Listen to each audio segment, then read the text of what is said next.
to me.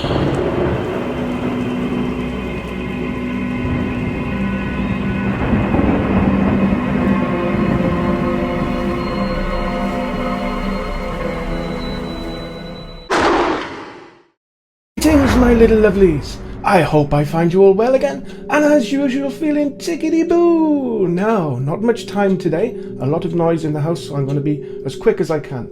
The first story is all about abduction. The second story is about a grandmother who visits her granddaughter.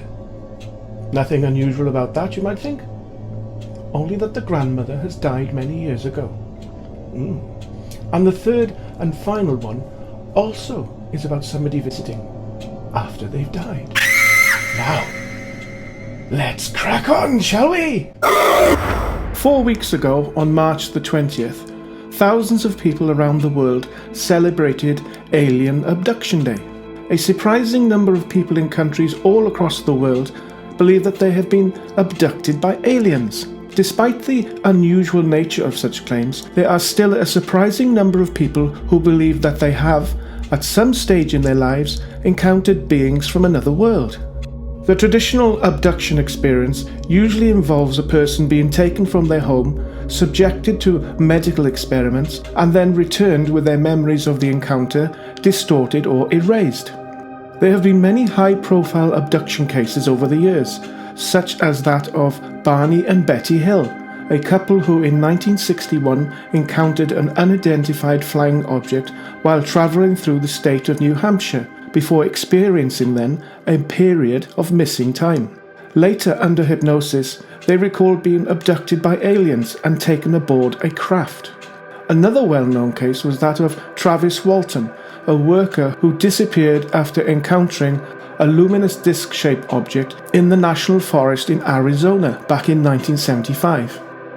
He eventually turned up 5 days later, scared, confused, and with fleeting memories of having encountered strange extraterrestrial entities during the time he was missing.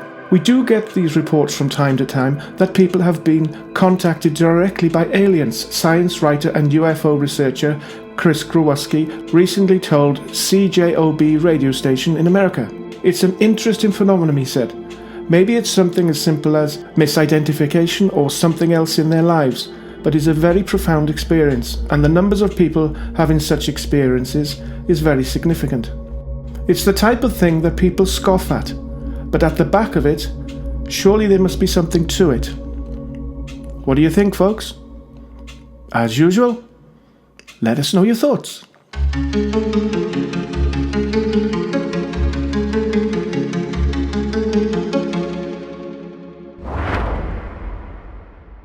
My daughter was 4 years old.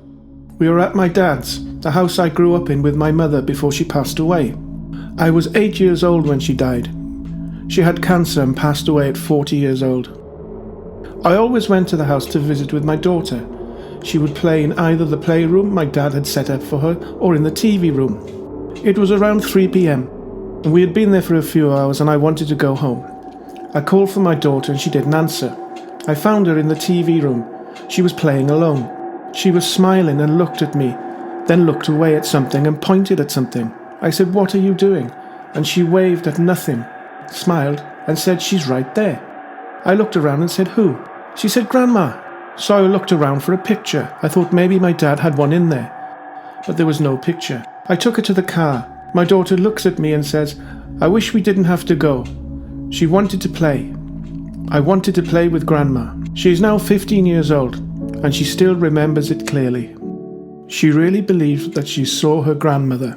What do you think, folks? Anything like that happened to you? Let us know.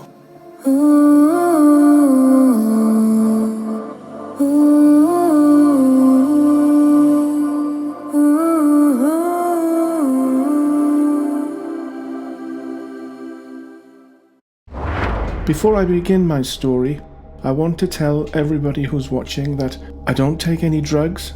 I am partial to the odd little drink now and then, a nice glass of wine, but nothing out of the ordinary. I'm just a very ordinary working mum. Right, to cut a long story short, it was the day that we had buried my husband. He had died of cancer. Very stressful time for the whole family. I have 3 children, again very upsetting, and we had put them to bed. There'd been a lot of tears that day, and my mum had stayed over with me. We were both sharing the same bed. We lay there for a while talking, reminiscing. There were a few tears, but after a while we both drifted off to sleep. I woke up at about 2:15 in the morning, bolt upright. In front of me at the bottom of the bed I could see a very, very bright light, and in the light was my husband. He was smiling at me, as if to say everything is okay. He communicated with me, but he did not speak. He communicated with me, but through a different language. It was a language I didn't know. The only way I can describe it is as something Aramaic or Hebrewish, something along those lines. I'm no expert in languages, and I only speak English. But somehow I knew what he was saying to me, and I spoke out to him, and the words that came from my mouth were in the same language that he was speaking. How this happened, I don't know. By this time, my mother, who was next to me, had woken up, and she was looking at me, asking, "Am I okay? What is it?" I guessed that she could see nothing. It was just me that was seeing this vision. She put her arms around me, and as she did so, the vision slowly disappeared. I have never told this to anyone. I am not a religious person, though I do try to do good in life. Only me and my mum know what I saw. I explained it to my mum, though like I said, she never saw it. It was only me. But she believed me. I have followed your channel for some time, and I have decided to pluck up the courage to send in my story to you, but I do wish to remain anonymous. Thank you.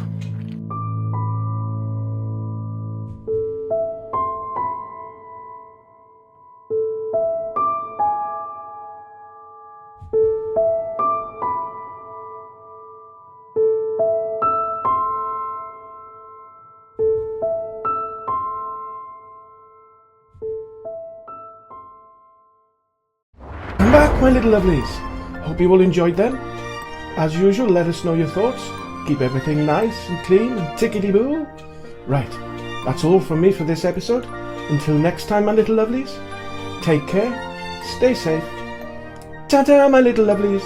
Ta-ta.